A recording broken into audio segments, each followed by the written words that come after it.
Austin, glad you're here, man. Good to see you. Yeah. This is, I don't know. How many episodes have we done?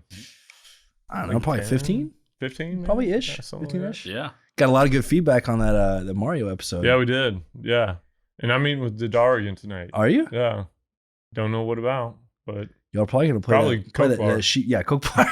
right, Coke Bar. Sheep ball. Did you watch that? What? Do you know what Coke Bar is? No, but I watched the Mario episode. I I listened to it. The Dadar one was after that, or was it before? It was after. Oh, no, Okay, I it was haven't after. got there yet. He's the...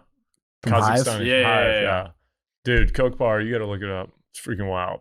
I'm going to listen to it. It's crazy. My son asked the question and got the best response. He was like, what's the national sport? And he was like, it's Coke Bar. I'm like, what is that? And he was like, it's like polo, but instead of you hitting a ball, you are trying to capture a dead sheep that is your ball. The dead sheep's a ball. It's like mixing a rodeo, like So Houston who's Livestock pulling Show the and dead rodeo. The dudes are on They horses and They they reach down and they grab this dead sheep by Yes. something. like its legs or whatever. And that's the ball. And then I don't know if they like take you to a goal somewhere. Dude, did or- you watch trash the can video goal clip or that what? they put on the show? No, I didn't. Dude, it's wild. They're like freaking jumping on horses, tackling each other, and freaking yanking that dead sheep. It's bouncing around, and they're freaking just pulling it by the leg. They gotta get it over the. Dude, I end don't know zone or about- I don't know whatever. So about is this you?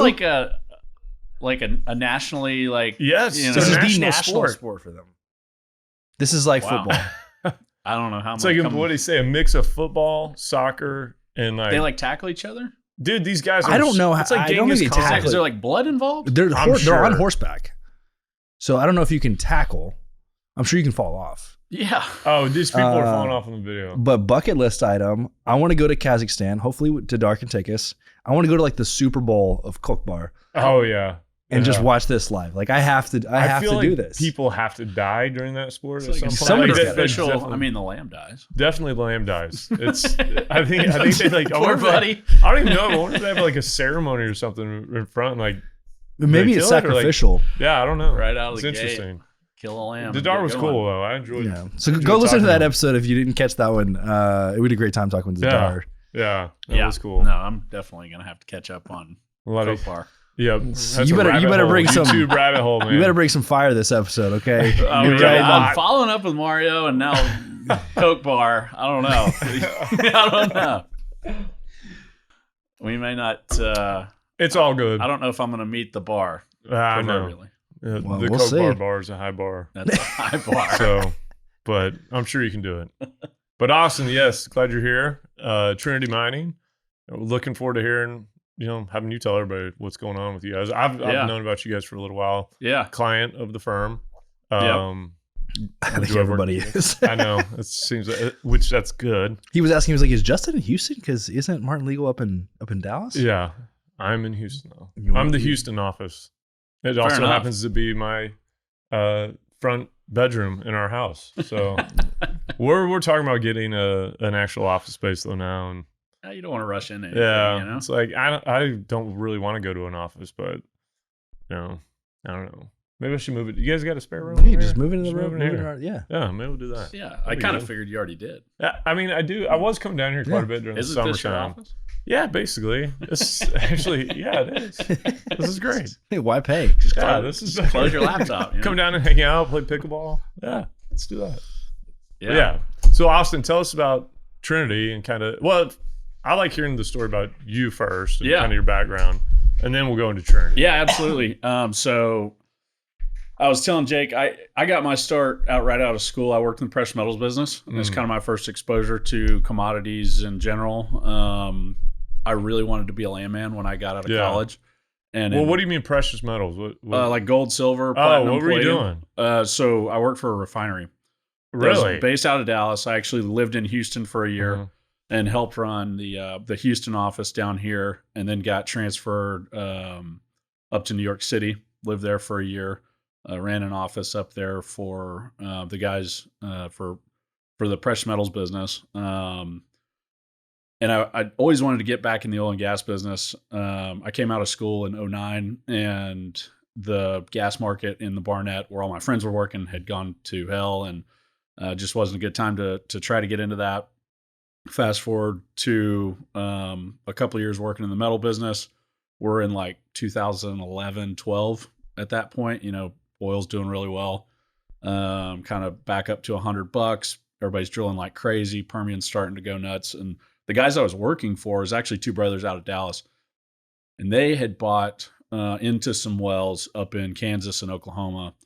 And they wanted somebody to go up there and kind of shepherd that investment. And so I raised my hand, and they brought me back from New York and allowed me to start going up there to kind of get my arms wrapped around what they had going on up there. That was like Mississippi Lime boom days. Yeah. So we leased up a bunch of country up there that never got drilled. Man, everybody's done that. We had a good time doing it. Yeah, it's fun. Good learning experience. Yeah, that's right. And so that was kind of my first foray into oil and gas. Was just learning the old conventional stripper well model, just like Jake and Colin have experience with. And so in the downturn in 2015, we had kind of slowed way down up there. We had, laid the rigs over, and we were just basically taking care of production. And that was just kind of, my opportunity up there had kind of dried up. And so a friend of mine who was in the oilfield service business, same thing happened to him. We had been friends all through college, a guy named Clark Thompson. And he said, why don't you move on down to Fort Worth? I got a few things going, and, let's get going on this. We had actually started a demolition contracting company at that point. Really? Yeah. And, so I was really familiar with operations and, running trucks and all that kind of stuff. And, we had a lot of friends in construction and in real estate development. And so, that actually led into a municipal waste hauling company that kind of spun out of that. We were sitting on a demo job one day, and we were paying all these trucks coming in and out, all these roll-off dumpsters. We're like, man, those guys are the guys making all the money. Let's go buy, a couple of trucks and some dumpsters and get going. And so that actually wound up being the focus of that business. And we grew that business till about late 2019. Had a chance to divest and wound up taking some chips off the table there. And with that kind of led right into 2020 and into the pandemic. We had a oilfield service company out in Monahans, a flowback company actually. And that we had started up in 2018, 19, and kind of went into the pandemic with that business operating. And we had just never really got enough traction in that business, and COVID, along with kind of some unfortunate events with customers, took care of that business during the pandemic. But that kept us kind of talking, about what we wanted to do next. And, to kind of lead into how Trinity got started, I had a friend who started mining Bitcoin on stranded gas in the Marcellus, on some stranded Marcellus assets. And I'd kind of heard him talking about it. What year is this? This would have been in 2020. Oh, okay. Yeah. Mm-hmm. So like summer of the pandemic, summer of 2020.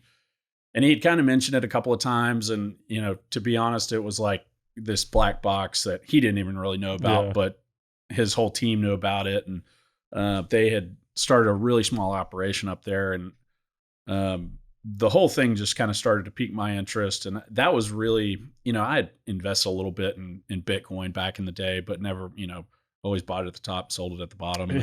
Yeah. It never really was like a serious thing. But when he started talking about mining, that really clicked. And then, the stranded energy assets aspect of it really started to kind of draw attention. And then just the run up in late 2020 with what Bitcoin was doing at the time, me and my partner Clark were looking for something else to do, and at that point, Bitcoin is just on this rocket ship, and you could just feel that there was something there as it relates to we'd kind of that you go through Winter Storm Uri, and like it's just kind of this electrification macro movement that's going on.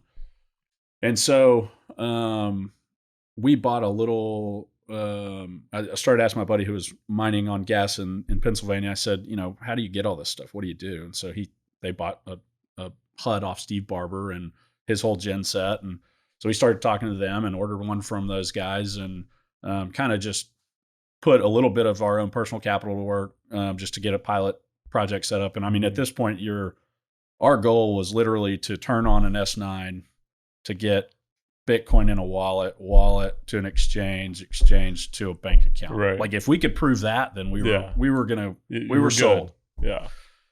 And so we were able to do that. And we started looking for some opportunities in West Texas on stranded gas. Called a couple of our other current partners right now who have a lot of contacts with operators and just midstream operators in West Texas, and said, hey, we need a lot of gas. And we were had all these big plans of putting Bitcoin mines on backs of midstream company, on the back of a gas plant and all that kind of stuff. And, at that point, one of those guys pulled out an electric bill from their water well field in West Texas, out near Pyote. And he said, hey, we've got like sub 5 cent power right now. Like, what are we doing chasing all this gas? Because our overall cost, if we were buying the gas, was going to be, 6+. Mm-hmm. And so that was kind of a light bulb moment for us in terms of just, okay, you could actually hook it to the grid in a meaningful way. So, we called our guys over at Priority Power, who we had a longstanding relationship with, and said, how much can we get?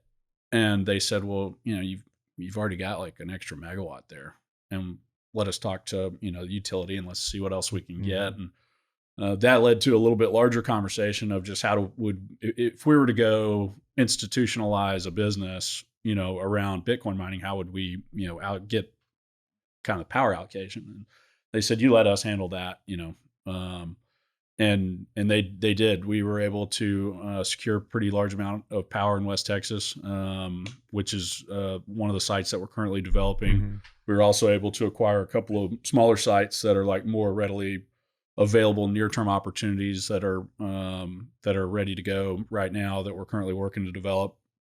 And so what this developed into for us, as far as Trinity goes, is we were able to, kind of stand up our first megawatt in 2022, spring of 22. On grid, yeah. And now we've got about 5.5 megawatts that we're operating across 2 different sites. One's here up in DFW, and the other one is out there in West Texas in Ward County.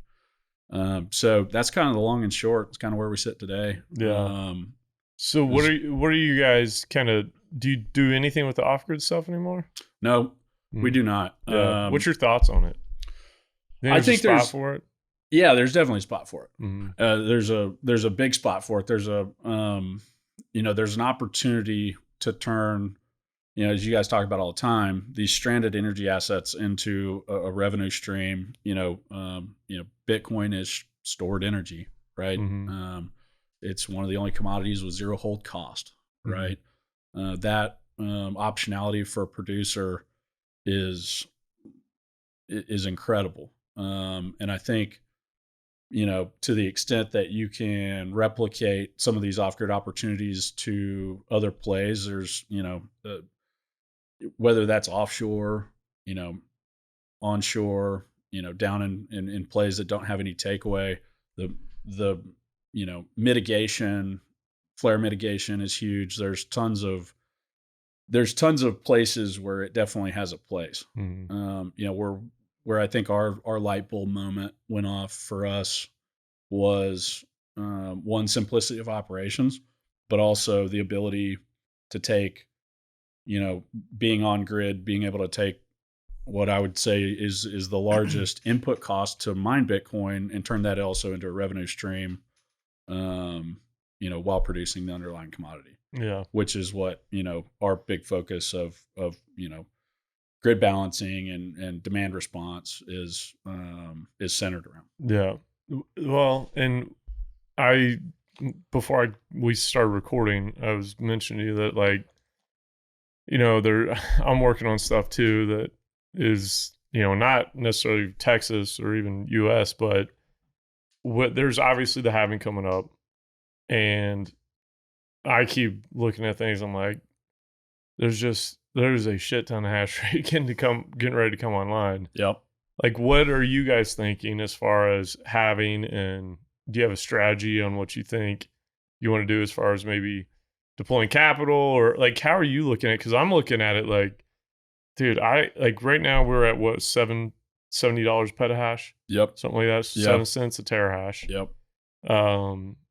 If the halving happened today, we're 3.5 cents. So like, what is your guys' goal or plan, you think, to get from, where we're at today to where I think we'll be a year from now, which is probably, and hopefully, fingers crossed, that everything works the way it has historically, we're on an appreciating kind of, Bitcoin price trajectory. But you know as well as I do, between now and the halving and before you see those price appreciations, it can be ugly. And so what are you guys thinking as far as kind of weathering that storm? So you obviously need to be prepared financially, with a somewhat of a, runway to be able to, because I mean, look, at the end of the day, if you don't get any price appreciation, difficulty takes time to adjust. Yeah. It doesn't happen overnight. And so, if I'm deploying capital today, it's in the most efficient machines. Yeah. There's two sides to that coin. Everybody looks at it a little different, but you're either buying cheaper machines that are less efficient in hopes of price appreciation after the halving to where those machines come back into the green, or you're buying machines that are profitable post halving today at today's prices and difficulty.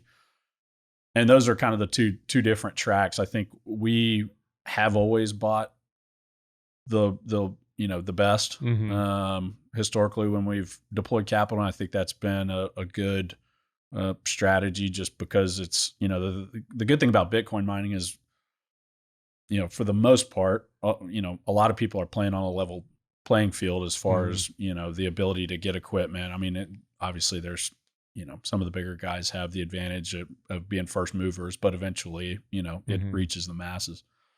And then, for us, the second strategy is netting down our power cost through some of the demand response and curtailment aspects, which, everybody wants as cheap a power price as possible.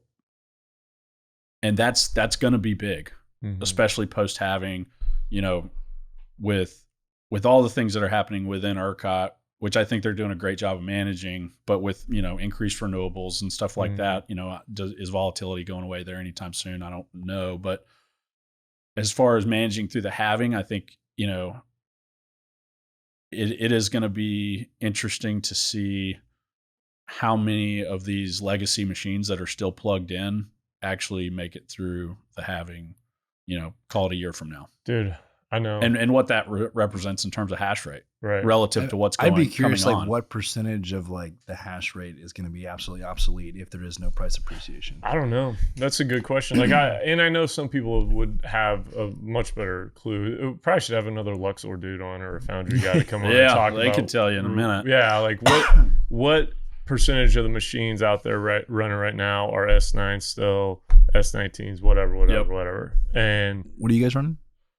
We mostly run What's miners out west, and then in our immersion setup, it's all S19s. Okay. Have you ran any of the S19s out West Texas air cooled yet? Yes. Have you had problems with the heat and all that? Yeah. Like distinguishable difference compared to What's miners? Yes. Yeah, I've heard that from a lot of people. Yeah, it was tough. When we first got going, we were not naive in the fact that there could be issues, but just not ever having done it. We deployed, I think it was 200 S19s out there.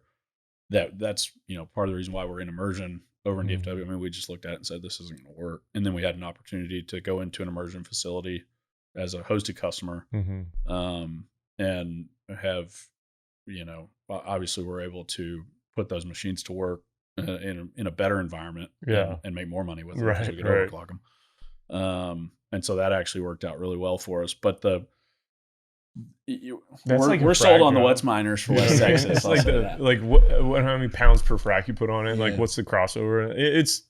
there's so many correlations still that like you could draw an analogy to in oil and gas. You know what I mean? It's like, well, I mean, it's, you look at, when the shale revolution came around, and it's, you're knocking out the highest cost producers, which are the stripper wells. Right. And that's kind of where you are with the halving is going to clean everybody's clock that are not efficient. So I think there are a lot of people. You talked about the two different ways: go with the cheap stuff that just kind of gets it done, versus going with like the cutting edge stuff. I think a lot of people tend to kind of go to the cheap route, and I think it ends up screwing them. From what I'm hearing, right? Is it with you guys? Is it buy the nicest stuff, and then as soon as nicer stuff comes out, offload this? Like, is there much depreciation in ASICs? Well, I mean, if you bought $100 terahash machines, you've seen some pretty significant depreciation. Yeah. Even today. I mean, from like one generation, like they release like just one new model, you offload everything, buy all the new stuff. I don't know if does that make sense? You're the guest, so you don't. No. We don't do that. We run the machine for the life of the machine, so we don't just trade to trade. But as the machine dies, or till the machine's not economical anymore. Uneconomical. Yeah. I mean, we'll repair if it makes sense. As we deploy capital in tranches, we try to buy the best machines available at that point in time. So over the last, call it 2 years that we've been operational, we've deployed a significant amount of capital in 3 different tranches and bought, at one point it was, 100 terahash, 110s, 106s, 110s, that kind of deal. And I think that's just like, if you look at cycles, if you're playing the Bitcoin price, then, buying machines at a certain point in the cycle that are used makes sense. But if you're taking that out of the equation, then you want, just the latest and greatest that you can get. Now, that doesn't mean overpay for them, but it means, buy the best available today, because that's what you are going to have the longest, run with going into the future, whether that's going through a halving or a price appreciation cycle or whatever. Yeah, I've kind of along those lines. I've mentioned it before on here, but I think there might be a good strategy out there that really doesn't, and we saw this in the last bull run, was everybody trying to pick up new sites constantly. Like, you're always trying to grab them, grow. And I think there's maybe an argument that you might want to look at just kind of reinvesting into higher producing machines and just stop worrying about trying to grab new sites all the time. And hey, this is our home base. And every few years when we got capital, we've kind of made a return here. Let's dump this kind of less efficient stuff and let's reinvest in new machines. And I've thought before, like if I went out and did it all over again, what would I do different? And it might be more of that, and more of like just kind of stick to my home base and play the cycles a little bit. Kind of, and some of it's gut feel, which is not the way to run a business necessarily.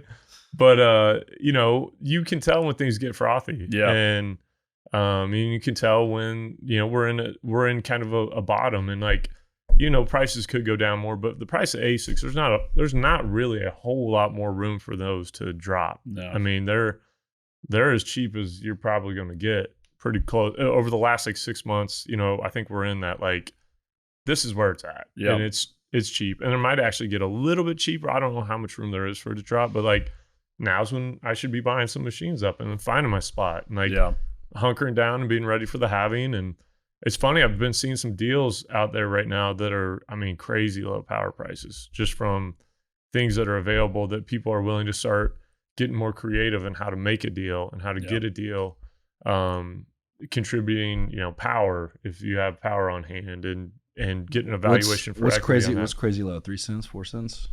Dude, I've got a couple that are like, when you factor it in from a JV level, like less than a penny a kilowatt hour, because people can contribute it with a value put on it. And so it's like, when you then look at that from an operational standpoint, that's how you make it through the halving. Yeah. And that's what I'm trying to get some of these people to understand, is like, I've had some people pushing back a little bit, like, I don't like the valuation of putting in power. I'm like, dude, right now, Like if they want to put a 5 cent, 6 cent power price on something that they have basically access to for free, and they're contributing to that, I would be more inclined to take that deal for a higher valuation on that power with a higher equity value than going out and buying it for 4 cents a kilowatt hour, because I want to be able to make it through the halving. Yeah. And like, I know, man, get online now, make as much Bitcoin as you can, get through the halving and operate, because there will be a difficulty drop at some point. There has to be. Like, if there's not, that's like, I don't know. That's like Marty McFly, like seeing himself and messing up the time-space continuum. You know what I mean? That's like, that can't happen. That'll, I don't know. The universe is going to explode. I think the question is just how big the drop's going to be. Right. Because what's the percentage of current hash rate that's still those old legacy machines that are just going to be unprofitable no matter what? That's the unknown for us, is like, what is that delta with all the new facilities and new machines coming online? What does that look like from, what as a percent? Is it 10%, 20%? It's not 50. I don't think. Yeah, no, it's not. I don't think either. Because I actually think there's a lot of governments that are involved on some of the mining aspect, and if you're dealing with them, it's like doesn't matter. Yeah, so I don't know if they're coming offline, and so I think there'll be a precipitous drop, like a noticeable drop, but I don't know about. I don't think it's gonna be anything like 50. No, it's an interesting point you brought up about the Marty McFly. No, not 1.21 gigawatts. upgrading miners in the same facility. Now you can really see an increase in hash rate you don't have to have more power. Right. Yeah. You can just go buy better machines. Yeah, it's like being able to drill a well on the same property you already drilled a well on. Yeah. Like start you're all gonna drill over. the same lease over and over and over. That's a much easier strategy for growth. Right. And you don't have the greenfield development costs. You don't have the execution risk with it. And there's some theories that I'd love to get y'all's thoughts on about the like peak efficiencies of what these miners are, like where we are. Yeah. Like it's the chips and all that. Yeah. You kind of come from 40 down to 30 down to 20. We're like 3 now. Where's it going to go to? You can't go to 0. Yeah, right. So but you do look at it. It's like even that has got to slow down. I've equated it to before when we were pitching for Jay. I would always equate it to like cell phones. Yeah, you know what I mean. Like I've got a freaking iPhone 12. I'm about to trade it in and get a new one. So got the 15 out now. I do that. Is it out now? I think. It comes out like September or something. Yeah, so you're probably right. Yeah. On the news. I should wait. I was the guy. That makes me feel old. I know, dude. I remember when it came out. Right. I remember iPods. I had the original. Like, whoa, look at this thing. Oh, dude, iPods were like, that was mind blowing. I didn't have to carry around a binder of CDs anymore. I know, dude. Yeah, well, shoot, I had tapes, man. I remember when we had to stick the freaking. We had to stick. My kids don't even know what a tape is. I did too as a kid. Actually, my daughter does. She's such a hipster, dude. She's like, she wants like tapes and CDs. She's getting CDs all the time now. She's like, Dad, will you take me to go get some of those CDs you can like record your own music on? I was like, yeah. Dude, my vehicles don't even have CD players. Yeah, I was like, what's happening now? She wants a flip phone. She like, huh? The coolest thing about are flip phones cool again? Yeah, like for the hipsters. They're coming back. Yeah. I did not know that. My daughter keeps me in the loop. And my son, but I call bullshit on him a lot. But then he ends up being right. I'm like, this little dude knows more than me about this stuff. This is embarrassing. Does Instagram work on a flip phone? I don't think so. Is that that's part of the attraction? I think there's this like level of like, it's almost like the Bitcoin mentality. Like going analog. I'm getting off the grid. Yeah. You know what I mean? I'm not going to be a part of this. We're not getting like I'm different. Yeah, I know. Yeah. You guys went the other way, right? But yeah, I think there is an aspect to that that it is. Yeah. I resonated with that, especially since like all of this work stuff is like so on social. Like personally, I've been pretty removed from social media. Yeah. It's been like the greatest thing ever. Yeah, I was listening to Sam Harris on Chris Williamson's podcast the other day talking about that, and he was just like, all the bad things in my life that happened in 12 years when I was on Twitter came from Twitter. Sam Harris is dope, dude. He's dope. Yeah, I like that. It was a good podcast. Yeah, I don't remember what the question was. I don't even know how we got this. I don't know either. Really interesting, but it's true. I mean, the best thing I ever did was get rid of Facebook years ago. Yeah, it's like, man, that thing is freaking terrible. You're on it? No, well, my account's still active, but I don't ever look at it. I don't have the app on my phone. Dude, I deleted it. The only thing that I like regret about it is that I didn't take my photos that I wish I would have kept. Yeah. And like Download saved them. Yeah.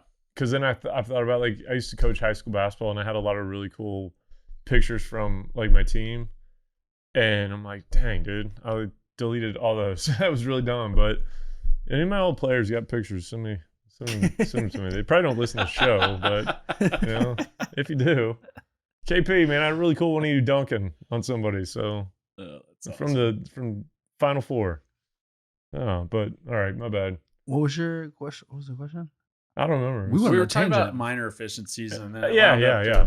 flip phones and Instagram. Yes, that's what it was. So I was talking about how, like, they slow down on the material capabilities that increase. That's right. You know what I mean? And just like a cell phone. So it's like the iPhone 12, when I was looking at phones the other day, there's not a whole lot of difference. I mean, the camera's better. That's why I stopped buying new ones, because it was like a 1% better phone. Right. It was like dropped $1,200 more, and it's like. But you remember the 5 to like the 7? It was like, big jump. Whoa, Yeah, that's crazy. Where like the camera, like I got this one. This is like the 12, I think. Yeah. 12 or 14 or something. I don't know. Because it had 4K. It was right. the first one with 4K. Yeah. And I was like, oh, 4K camera. Hell yeah. Yeah. Gotta get that. Now it's but now it's like everything else is just like, everybody's got 4K. That's so it's not a big cool deal anymore. But that's what I'm wondering too. Is like, but we've seen such a big jump on the machines now, like the M53s. Yeah, no, it's like 225 terahash. Damn. Yeah, what 2 years ago it's like 104 terahash. That was a big deal. And now it's like 225 on these. And we're not seeing any shortages in the ASIC market like we are in the GPU market, right? No, there's so many of them. Yeah, there's still. So in the GPU market, I don't know if you guys have realized recently, but ChatGPT is not as smart as it used to be. Yeah. Really? Oh, they've throttled it significantly because there's so much demand and not enough supply of compute. Yep. Right, Man, and that ties back bring to me into another thing. I've NVIDIA. had so many people bringing that up. You want to buy stock in something? This is not investment advice, but NVIDIA. Like if I had one company I'm putting my whole net worth in for the next 10 years, it's gonna be NVIDIA, because all of AI is powered by their GPUs. Well, they've blown up this year. They control that market, and there's not enough of them. Is their stock just still climbing? Like it's climbing. Before? I think they're $1 trillion company now. Yeah, I saw that. Yeah, jeez. We've had some inbound interest just based on our power and. But those are all like, it's like flashback to, bull market of 2021. I mean, it's like 7, 8, 9 months to get GPUs right now. Yeah. And I would expect that only increases as the AI era takes hold. Man, when I was did you go to Miami for Disrupt? I did not.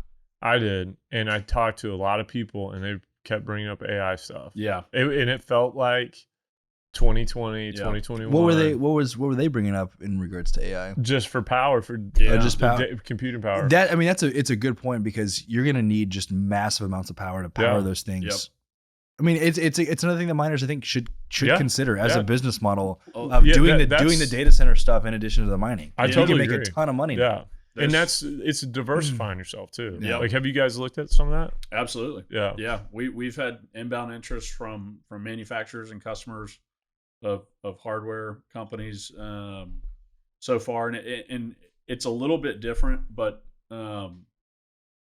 from what we can tell, those guys are starting to come around to the less traditional data center type model, and realizing that their equipment can operate in a little bit different environment than your typical tier 4 hurricane proof data center, and, Maybe stick this in a box and just throw it out in the freaking desert. Like, yeah, dude, you can. So, but no, it's going to be big, and there's a lot of nerd, freaking nerdy guys. Exactly. Yes, it works out here.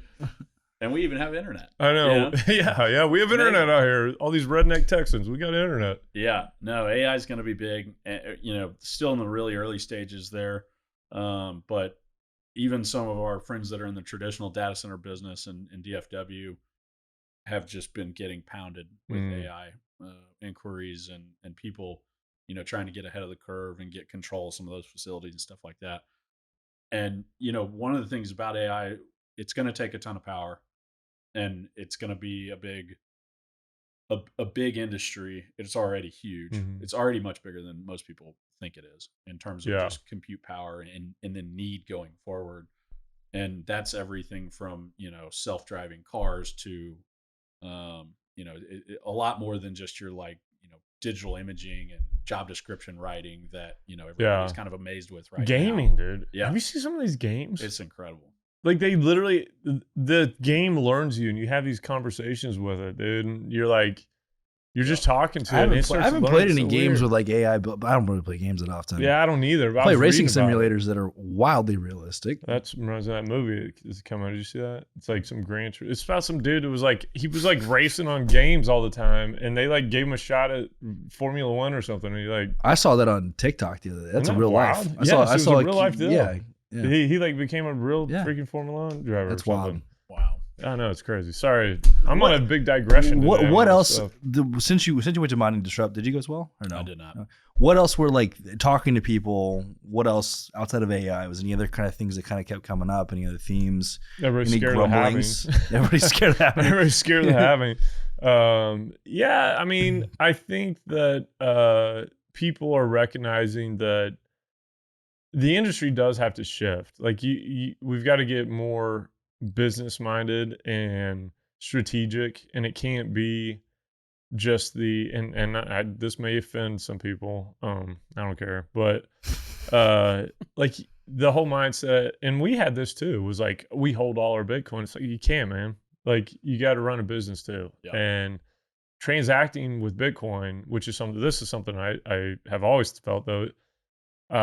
We have to, I understand the hold concept, but at some point you got to start transacting with it for you really to have adoption and all that anyway. So getting rid of this whole, like, we're going to just mine and hold and borrow against our big, like, I don't think anybody's going to be doing a whole lot of that stuff anymore. There will be some, and there's going to be a better strategic way to do it, but it's going to be a lot higher level thinking. I think you're going to need to bring in a lot more finance people that are from traditional areas that have kind of a business-minded mindset, and it's not just a and I'm not saying this, I'm probably a Bitcoin fanboy, I guess, but a Bitcoin fanboy type of mentality. You gotta run it like a business, and so there was a lot of it was good.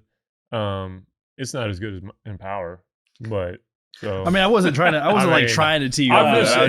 I'm him. I'll tell you, like they, I mean, I'll take it. Office ain't free. I'm just saying. Yeah.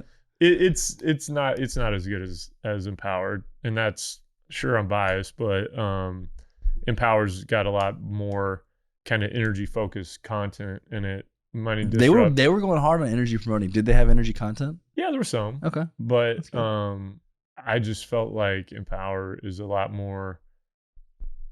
It's got the energy, and it's in Houston, so it's got that feel of it. You know what I mean? It just has a real kind of energy focused feel, and you can tell that the crowd and everybody speaking is an energy focused individual, and so that translates in the speeches and the conversations, the panels, and all that stuff. But I'm not trying to dog on you, Mining Disrupt. I'm just saying Empower is better. Sorry, we're gonna get blacklisted. I'm never gonna get a speak at Mining Disrupt. So, but oh well, that's all right. I'll speak at Empower. My bad, but yeah. So back to your stuff, man. So what are you guys' plans then, kind of coming up? Where are you guys? What's your goals for the rest of the year? And what is? I guess Where are we going? So we're in the middle of a capital raise right now. We're hoping to kind of wrap that up probably into Q3, I would say, and then deploy some of that into probably by the end of the year, get online, and then really hunker down until after the halving. We think there's going to be some opportunities come up for the people that are left. Right. That could be interesting. And you're going to try to keep in that powder dry to scoop up some people potentially. I mean, there's a lot of variables there as to why those people don't make it, right? And what's left to actually scoop up. But hopefully we are there to take advantage of some of those opportunities as they arise. I think we're positioned pretty well right now. I think with the growth that we're projecting, call it by year end, we'll be in a pretty good spot to be able to this time next year, hopefully be looking at some opportunities, both in Texas and elsewhere. Yeah. Good. How many people are on your team? So there's 4 founders, right? And then we have some field personnel, that takes care of our existing operations. So we're still pretty small and try to run as lean as possible. You have to, man. You have to. We had 8 megawatts going off grid, which I'm not. Off grids is a whole nother animal. You got all those gen sets and all that. But we had one dude out there kind of as a full time guy, and then we had a couple, contractors as needed, and. Yeah, we try to stay as lean as possible, dude. It's rough, man. But yeah, that's the part people, when they think about oil and gas, it's like, man, oil and gas from a complexity standpoint is way more difficult. Yep. But from the mining side, it's like you got to do so much with so little. And so it's like, it's a full-time job for everybody involved. And probably it's like 2 full-time jobs for everybody involved, just because it's a lot of work, man. Yeah. There's very few companies like Giga, Crusoe, those guys that got tons of people that they can hire and afford. Like, they've made it to that position where they can do that now. But man, if you're not, one of those rare groups that have that, you got freaking 24 hours a day. Yeah. Efficiency comes with scale. And that's, going to be a big determining factor in going through the halving. Mm-hmm.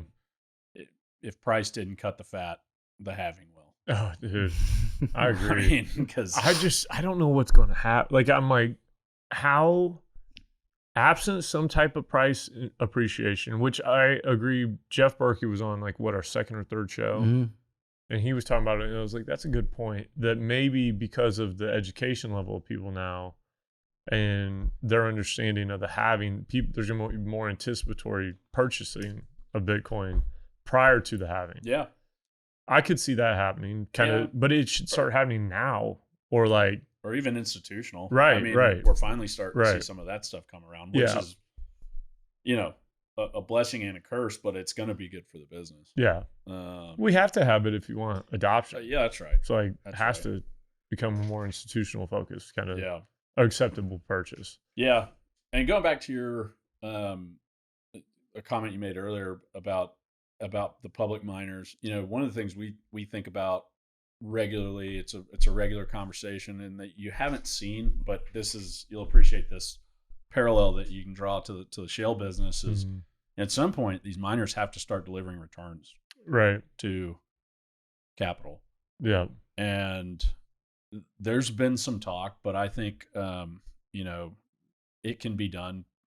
We saw it done through, flexible dividends and variable dividends, or however you want to classify that. And I think that's a big thing that's going to have to start happening, because you still have a lot of people that were capitalized in 21, 22 that, their investors haven't seen $1. Yeah. Yeah, you're right. And for, institutional capital to come into the mining game, now it's coming in the public space, but you're not seeing institutional capital being invested at scale, and from what we've seen in more of your private operators, which there's a lot of opportunity there as well. There is, yeah. But some of those things, in addition to talking about just surviving the halving, which kind of just sucks to have to use that word. Yeah.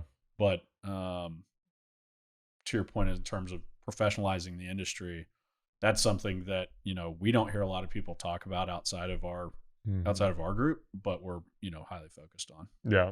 I think it's key. I think that's one of because honestly, that's one of the things that's helped me get where I got with some of the more traditional type oil and gas folks and all that, is the mere fact that I worked in the oil and gas industry, and I'm an attorney, even though I act like a freaking surfer cowboy. It's like, if they actually knew how I acted, they probably would never do anything with me.